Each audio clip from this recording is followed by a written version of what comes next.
Hello students, ਅਸੀਂ ਕਰ ਰਹੇ ਹਾਂ class 10th chapter 5th AP series ਅੰਕਗਣਿਤ ਲੜੀਆਂ ਐਕਸਰਸਾਈਜ਼ 5.3 ਜਿਸ ਦੇ ਅਸੀਂ ਦੋ ਕੁਐਸਚਨ ਕਰ ਚੁੱਕੇ ਹਾਂ ਤੇ ਕੁਐਸਚਨ ਸਟਾਰਟ ਕਰਨਾ ਸੀ ਥਰਡ। ਸੋ ਜਿਸ ਦੇ ਲਈ ਅਸੀਂ ਪਹਿਲਾਂ ਤੋਂ ਜਾਂ ਆਪਣੇ ਜਿਹੜੇ ਕੁਝ ਫਾਰਮੂਲਾਜ਼ ਨੇ ਮੇਨ ਉਹਨਾਂ ਨੂੰ ਲਿਖ ਚੁੱਕੇ ਹਾਂ। ਐਸਐਨ ਦਾ ਫਾਰਮੂਲਾ ਲਿਖਿਆ ਹੈ, ਲਾਸਟ ਕਲਾਸ ਵਿੱਚ ਡਿਸਕਸ ਕਰ ਚੁੱਕੇ ਹਾਂ। ਐਸਐਨ ਦੇ ਦੋ ਫਾਰਮੂਲੇਜ਼ ਨੇ, ਕਿਉਂ ਹਨ ਉਹ ਵੀ ਤੁਹਾਨੂੰ ਦੱਸਿਆ ਹੋਇਆ ਹੈ। ਡੀ ਦਾ ਫਾਰਮੂਲਾ ਲਿਖਿਆ ਹੈ ਕਾਮਨ ਡਿਫਰੈਂਸ ਦਾ, ਸਾਂਝੇ ਅੰਤਰ ਦਾ। ਸੋ ਏਐਨ ਦਾ ਫਾਰਮੂਲਾ ਲਾਸਟ ਟਰਮ ਦਾ ਲਿਖ ਚੁੱਕੇ ਹਾਂ।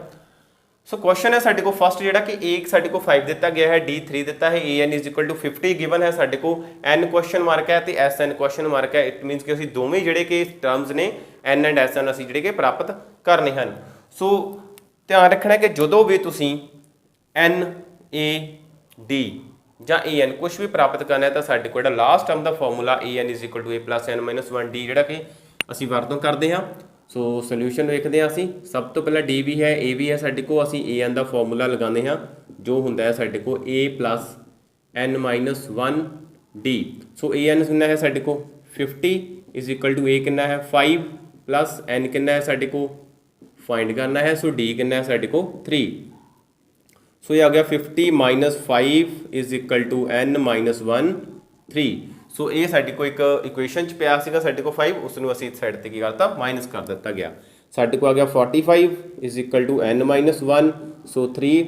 सो एन माइनस 1 की होएगा साढ़े कोल 45 इज डिवाइड बाय 3। सो देखो 45 जिहड़ा सी उसनूं असीं 3 नूं डेढ़ के डिवाइड कर दिता गया है। सो एन माइनस 1 आ जाएगा साढ़े को 3 वन ज़ा 3 15 3 ज़र 45 साढ़े को आ गया 15। एन आ जाएगा साढ़े को 15 plus 1 n is equal to साढ़े को आ गया 16। सो हुण आंदा साढ़े को एस एन पता करना है असीं। एस एन का फॉर्मूला ये गिवन है साढ़े को। एन कितना है साढ़े को 16 नाल आ जाएगा साढ़े को 16/2 2 ए कितना है साढ़े को 5 प्लस एन कितना है 16 माइनस 1 डी कितना है साढ़े को जो असीं फाइंड किया है, सॉरी गिवन है साढ़े को डी 3। एस 16 साढ़े को आता है 2 1 2 2 8 16 8 2 5 10 16 प्लस माइनस 1 कितना आ गया साढ़े को 15 साढ़े को नाल पिया है 3 साढ़े को ये आ गया साढ़े को 8 10 प्लस 15 3 45। सो साढ़े को आता है 55। सो दोवें मल्टीप्लाई होणगे आपस दे विच साढ़े को। सो एस 16 जिहड़ा साढ़े को कितना आ जाएगा 8 5 40 0 4 कैरी साढ़े को 40 एंड 4 40 440। ये साढ़े को एस 16 जिहड़ा कि सम साढ़े को 16 टर्म का कितना आ जाता है 440 जिहड़ा कि आ जाता है। सो इसी साडा question first. So question second दे विच साडे कोल की गिवन है कि साडे को ए गिवन दिता है 7। क्वेश्चन सैकेंड है साडा जिस विच साडे कोल ए दिता गया है 7 कोमा ए 13 दिता गया है साडे कोल 35 डी भी साढ़े को नहीं है अते एस 13 असी जिहड़ा कि वो भी पता करना है। सो ए 13 देने का मतलब साढ़े को देखो कि दिता गया, ध्यान नाल देखना है। क्वेश्चन ने तुहानूं अपने आप दसना है कि होना है। देखो ए 13 एस 13 मतलब कि साढ़े को 13 टर्म दी हुई है 35 तो 13 टर्म का ही सानूं सम जिहड़ा आ जोड़फल जिहड़ा वो प्राप्त करन नूं कहा गया है। इसका मतलब कि साढ़े को नंबर ऑफ टर्म्स कितनियां हो जाएगियां 13 हो जाएगियां। सो ध्यान रखना जो साढ़े को लास्ट टर्म भी कोई टर्म दे दी गई ए 13 दी गई है तो उन्ना ही साढ़े को जो टर्म्स साढ़े को जोड़ पता करने कहा गया है। तो साढ़े को एन जोड़ा वो जो भी एस के बेस के होगा वो साढ़े को एन जोड़ा कि होगा। सो एन आ जाता है साढ़े को 13 ए 13 साढ़े को जोड़ा है वो है 35। सो ये जोड़ा साढ़े को ए एन होएगा साढ़ा लास्ट टर्म। सो ए साढ़े को है 7 गिवन है। हुण देखो साढ़े कोल डी प्राप्त असीं करना है। सो ए एन गिवन है, ए भी गिवन है, एन वो भी गिवन है, डी प्राप्त करना है। इट मीनस किहड़ा फॉर्मूला यूज करेंगे असीं अपना लास्ट टर्म वाला ए एन वाला। सो साढ़े को आ जाएगा 35 इज इक्वल टू ए कितना है 7 प्लस एन 13 माइनस 1। सो डी कितना है साढ़े कोल असीं पता करना है। सो ये आ गया साढ़े को 35 माइनस 7 इज इक्वल टू 12 नाल आ गया डी। सो माइनस करते हैं साढ़े को आ गया 28 इज इक्वल टू आ गया साढ़े को 12 नाल आ जाता साडा डी। सो ये आ गया साढ़े को 28 डिवाइड बाय आ गया साढ़े को 12 नाल आ गया साढ़े को डी। सो साढ़े को कितना आता है 4 3 12 4 7 28। सो डी आता है साढ़े को 7/3 जिसनों असीं अपनी ਜਿਹੜੀ ਕਿ ਵਟੇ ਦੀ ਫਾਰਮ ਵਿੱਚ ਹੀ ਰੱਖ ਲੈਂਦੇ ਹਾਂ। ਫਿਰ ਅਸੀਂ ਪ੍ਰਾਪਤ ਕਰਨਾ ਹੈ S13। ਸੋ S13 ਦਾ ਫਾਰਮੂਲਾ N13 ਹੈ ਸਾਡੇ ਕੋਲ। ਦੇਖੋ ਜਿੱਥੇ ਵੀ N ਹੈ ਉੱਥੇ 13 ਲਿਖ ਦਾਂਗੇ ਅਸੀਂ। ਸਾਡੇ ਕੋਲ ਆ ਗਿਆ 13/2। ਫਿਰ ਸਾਡੇ ਕੋਲ ਹੈ 2a ਪਲੱਸ ਹੈ ਟਰਮ ਇੱਥੇ। ਫਿਰ ਸਾਡੇ ਕੋਲ N13 -1। ਫਿਰ ਅਸੀਂ ਲਿਖਣਾ ਹੈ D। ਸੋ ਜਿੱਥੇ N ਸੀ ਪਹਿਲਾਂ ਅਸੀਂ ਉੱਥੇ 13 ਜਿਹੜਾ ਕਿ ਉਹ ਲਿਖਤਾ ਹੈ। ਹੁਣ ਦੇਖੋ ਇੱਥੇ ਇੱਧਰ ਹੈ ਸਾਡੇ ਕੋਲ 2a। ਸੋ 2 ਆ ਗਿਆ ਸਾਡੇ ਕੋਲ। a ਕਿੰਨਾ ਹੈ ਸਾਡੇ ਕੋਲ 7। D ਕਿੰਨਾ ਹੈ ਸਾਡੇ ਕੋਲ 7/3। ਸੋ ਇਹ ਆਉਂਦਾ ਸਾਡੇ ਕੋਲ 13/2। 2 7s are 14 plus 13 -1 12। So 7/3। 3 1s are 3 3 4s are 12। 13/2 13/2 14 plus 4 7 28। ਸੋ ਸਾਡੇ ਕੋਲ ਆ ਗਿਆ 14 1 14 14 दूना 28 14 30 42 42 ਆ ਜਾਂਦਾ ਹੈ। ਸੋ 2 2s are 4 2 1s are 2 13 × 21 ਜੋ ਸਾਡੇ ਕੋਲ S13 ਹੈ। S13 ਇਸ ਨੂੰ ਮਲਟੀਪਲਾਈ ਕਰਕੇ ਆਵੇਗਾ ਕਿੰਨਾ ਆਉਂਦਾ ਸਾਡੇ ਕੋਲ 13 1s are 13 13 1 ਹਾਸਲ 1 ਕੈਰੀ 13 2s are 26 ਪਲੱਸ 1 27। ਸੋ ਸਾਡੇ ਕੋਲ ਹੋਗਾ 273। ਇਸ ਦਾ ਮਤਲਬ ਕਿ ਜਿਹੜੀਆਂ 13 ਟਰਮ ਸਾਡੇ ਕੋਲ ਹੋਣਗੀਆਂ ਉਹਨਾਂ ਦਾ ਜਿਹੜਾ ਜੋੜ ਹੋਵੇਗਾ ਸਾਡੇ ਕੋਲ ਸਮੇਸ਼ਨ ਹੋਏਗਾ ਕਿੰਨਾ ਹੋਗਾ 273 ਜਿਹੜਾ ਸਾਡੇ ਕੋਲ ਹੋਵੇਗਾ।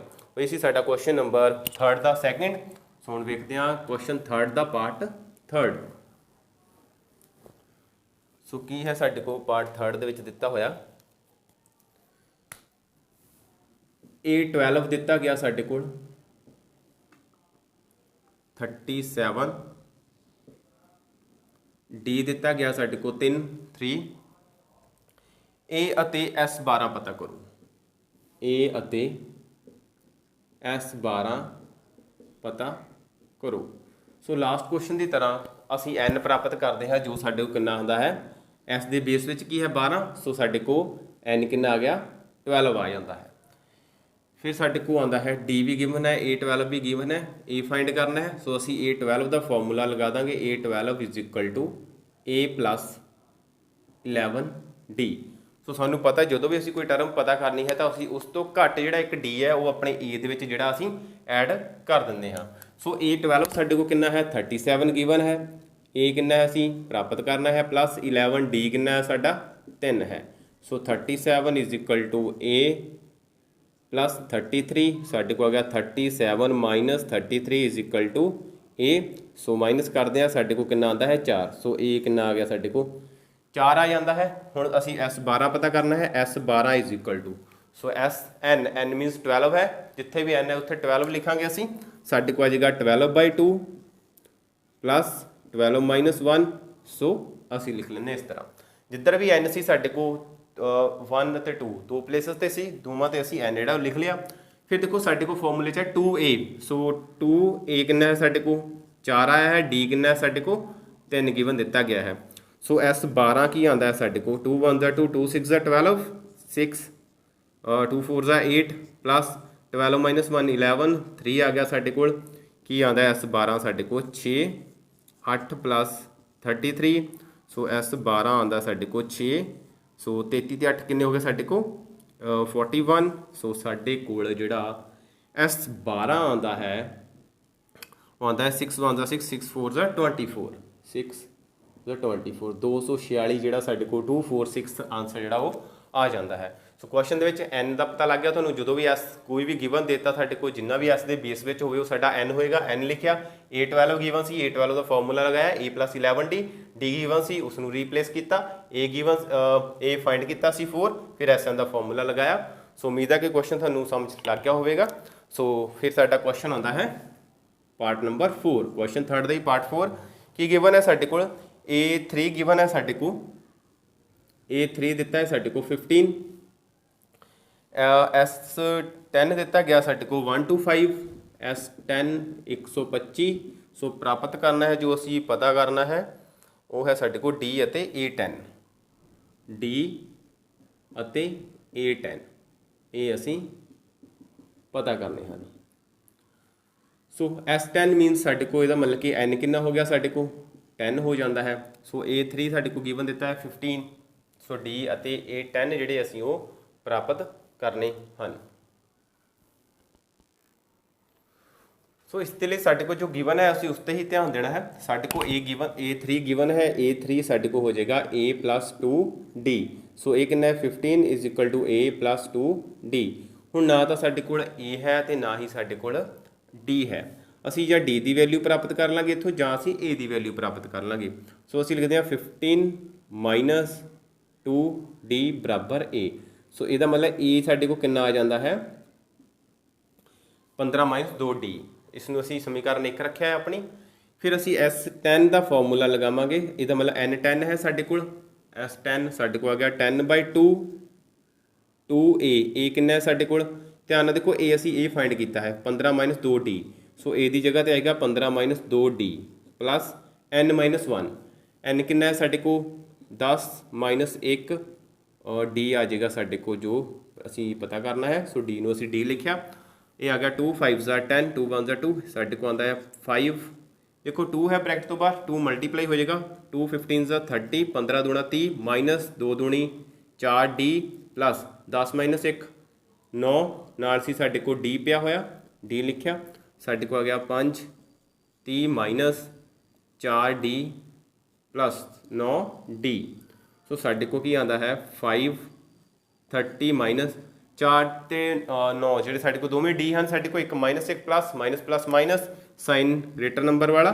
ਸੋ ਸਾਡੇ ਕੋਲ ਪਲੱਸ ਦੇ ਵਿੱਚ ਆ ਗਿਆ 5D। ਸੋ ਸਾਡੇ ਕੋਲ ਮਾਈਨਸ ਹੋਇਆ 5D ਆਇਆ। ਹੁਣ ਦੇਖੋ ਸਾਡੇ ਕੋਲ ਕੀ ਆਉਂਦਾ ਹੈ S10 = ਆ ਜਾਏਗਾ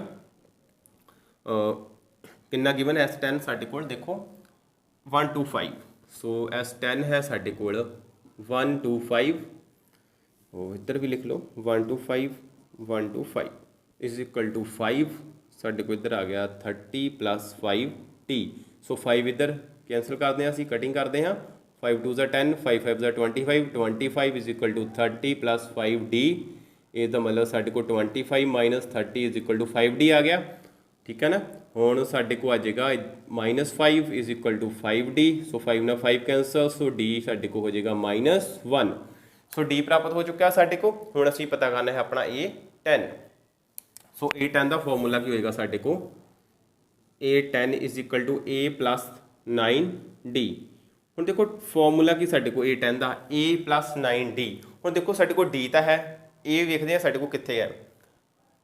A ਸਾਡੇ ਕੋਲ ਕਿਤੇ ਵੀ ਗਿਵਨ ਨਹੀਂ ਹੈ। ਹੁਣ ਅਸੀਂ A ਵੀ ਪ੍ਰਾਪਤ ਕਰਨਾ ਹੈ। ਸਭ ਤੋਂ ਪਹਿਲਾਂ ਅਸੀਂ A ਪਤਾ ਕਰਾਂਗੇ। ਸੋ ਇਸ ਦੇ ਲਈ ਅਸੀਂ ਪਤਾ ਕਰਦੇ ਹਾਂ ਤੋਂ ਪਹਿਲਾਂ D = -1 ਨੂੰ 1 ਵਿੱਚ ਭਰੋ। ਸੋ D ਨੂੰ ਅਸੀਂ ਇੱਥੇ ਭਰਾਂਗੇ। D ਦੀ ਜਗ੍ਹਾ ਤੇ ਸਾਡੇ ਕੋਲ ਆ ਜਾਏਗਾ A = 15 - 2 ਨਾਲ ਆ ਗਿਆ -1। A ਆ ਗਿਆ ਸਾਡੇ ਕੋਲ 15 + 2 2 * 2 ਮਾਈਨਸ ਮਾਈਨਸ ਪਲੱਸ ਹੋ ਗਿਆ ਸਾਡੇ ਕੋਲ। ਸੋ ਸਾਡੇ ਕੋਲ ਜਿਹੜਾ A ਹੈ ਕਿੰਨਾ ਆ ਜਾਂਦਾ ਹੈ 17। ਸੋ A ਆ ਗਿਆ ਸਾਡੇ ਕੋਲ 17। ਸੋ A10 ਦਾ ਫਾਰਮੂਲਾ ਲਗਾਉਂਦੇ ਹਾਂ। A10 = A + 9D। So A ਕਿੰਨਾ ਹੈ 17 + 9D ਕਿੰਨਾ ਹੈ -1। ਸੋ 17 - 9 ਸਾਡੇ ਕੋਲ ਆ ਗਿਆ 8। ਸੋ ਇਹਦਾ ਮਤਲਬ A10 ਕਿੰਨਾ ਆਉਂਦਾ ਹੈ ਸਾਡੇ ਕੋਲ 8 ਆ ਜਾਂਦਾ ਹੈ। ਸੋ ਬਹੁਤ ਹੀ ਵਧੀਆ ਕੁਐਸਚਨ ਸੀ ਸਾਡੇ ਕੋਲ। 4th ਪਾਰਟ ਜਿਹੜਾ ਸੀ ਸਾਡੇ ਕੋਲ। ਸੋ A3 ਸੀ ਸਾਡੇ ਕੋਲ ਗਿਵਨ, ਜਿਸ ਤੋਂ ਅਸੀਂ A ਵੇਲਾ ਕੇ ਫਾਈਂਡ ਕਰ ਲਿਆ ਜੋ ਸਾਡੇ ਕੋਲ ਕੁਐਸਚਨ ਦੇ ਵਿੱਚ ਆਉਂਦਾ ਹੈ। ਸਾਡੇ ਕੋਲ D ਦੇ ਵਿੱਚ ਆ ਜਾਂਦਾ ਹੈ। ਫਿਰ ਅਸੀਂ S10 ਦਾ ਫਾਰਮੂਲਾ ਲਗਾਇਆ। ਸਾਡੇ ਕੋਲ N ਜੋ ਗਿਵਨ ਸੀ ਉਹ ਲਿਖਿਆ, ਜੋ ਸਾਡੇ ਕੋਲ A ਸੀ ਉਸ ਨੂੰ 2 ਨਾਲ ਮਲਟੀਪਲਾਈ ਕੀਤਾ ਤੇ ਅਸੀਂ ਆਪਣਾ ਜਿਹੜਾ D ਆ ਉਹ ਪ੍ਰਾਪਤ ਕੀਤਾ।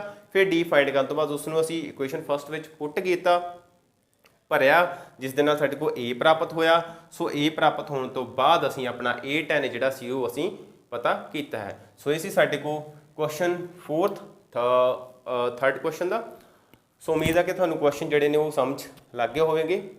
ਸੋ ਮਿਲਦੇ ਹਾਂ ਆਪਣੀ ਨੈਕਸਟ ਕਲਾਸ ਦੇ ਵਿੱਚ ਅਗਲੇ ਕੁਐਸਚਨ ਦੇ ਨਾਲ। ਸੋ ਵੱਧ ਤੋਂ ਵੱਧ ਬੱਚਿਆਂ ਦੇ ਨਾਲ ਸ਼ੇਅਰ ਕਰੋ ਤਾਂ ਕਿ ਬੱਚਿਆਂ ਦੀਆਂ ਵੱਧ ਤੋਂ ਵੱਧ ਸਮੱਸਿਆਵਾਂ ਜਿਹੜੀਆਂ ਉਹ ਹੱਲ ਹੋ ਸਕਣ।